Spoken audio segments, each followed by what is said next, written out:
Some Bible stories don't make us comfortable, not because God failed, but because people did. This is one of those stories, a story of silence, of broken promises, and of a God who kept walking even when everything looked wrong. This is the story of Judah and Tamar. Judah was not the firstborn. He did not carry the blessing by position. He was the fourth son of Jacob, born to Leah, the wife who was unloved but fruitful. Judah carried something quieter but deeper: leadership. It was Judah who spoke when his brother wanted to kill Joseph. It was Judah who suggested selling Joseph instead, saving his life. Though still wrapped in betrayal, and it would later be Judah who would step forward and offer himself as a substitute for Benjamin in Egypt. But before Judah became a leader of faith, he walked away. After Joseph was sold, Judah separated himself from his brothers. Perhaps guilt drove him away. Perhaps shame. Perhaps fear of facing his father's grief. He went down from his family and settled among the Canaanites. And that downward movement matters because scripture often shows us that distance from God's presence brings moral compromise. Judah married a Canaanite woman and had 3 sons: the firstborn, Onan the second, Shelah the youngest. As was custom, Judah arranged wife for Her name was Tamar. Judah's firstborn, was wicked in the sight of the Lord, and the Lord slew him. Tamar became a widow, young, vulnerable, and bound by the laws of her time. According to ancient custom, later formalized as levirate marriage, the brother of a deceased man was responsible to marry the widow and raise a child in the dead brother's name. This protected the women and preserved the family line. Judah told Onan to fulfill this duty. Onan agreed in appearance but rebelled in action. He slept with Tamar but refused to give her a child. He wanted the pleasure without the responsibility, the benefits without the sacrifice.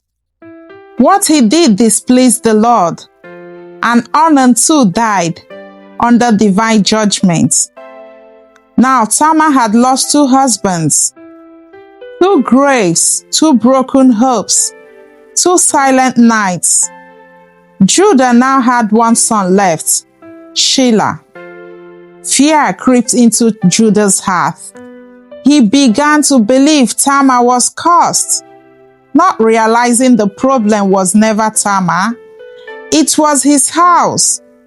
So Judah told Tamar, "Remain a widow in your father's house till Shelah is grown." It sounded like protection, but it was delay disguised as promised.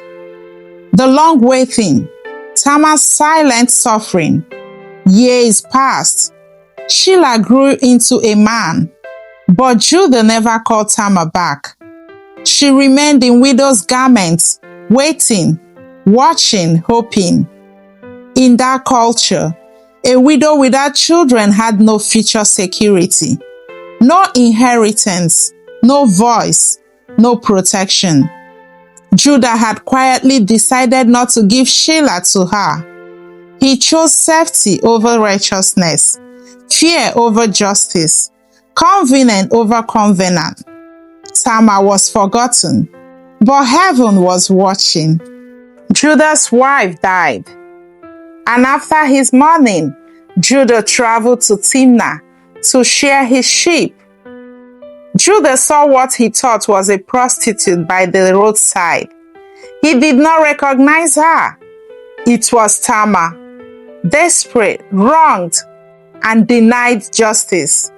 Tamar took action within a broken system. She covered herself with a veil and sat where Judah would pass.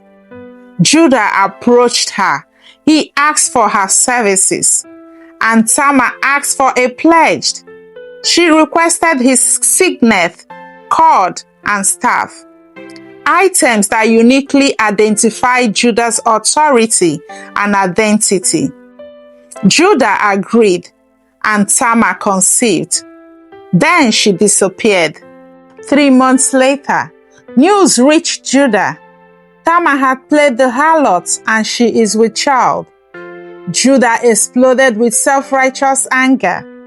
Bring her out and let her be burned. The man who sinned in secret demanding public punishment. But Tamar came with evidence. She sent Judah his own signet, cord, and staff, and said, "By the man to whom this belong, I am with child. Discern, I pray thee, whose are these?"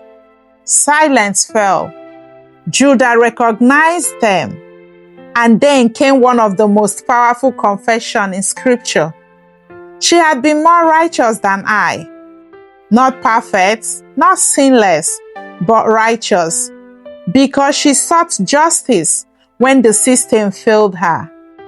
Judah did not touch her again, and Tamar gave birth to twins, Perez and Zerah. Perez would become the ancestor of King David, and through David's line would come Jesus Christ. God did not erase Tamar. God did not bypass Judah. God did not rewrite the lineage. Instead, he redeemed it. The Messiah did not come through a polished family tree, but through broken people transformed by faith. Judah would later rise as a leader. He would later offer himself in Egypt. He would later become the tribe of kings. But first, Judah had to be exposed, and Tamar, once silenced, was written into eternity. This story reminds us, God sees the ones forgotten. God confronts hidden hypocrisy. God redeems broken chapters. And even when people fail, God remains faithful. Your silence is not the end. Your waiting is not wasted. Your story is still being written. Prayers. God, you see what other ignores. You see the waiting hearts. You see the broken promises. Heal what was wounded. Restore what was delayed. And remind us today you are still walking.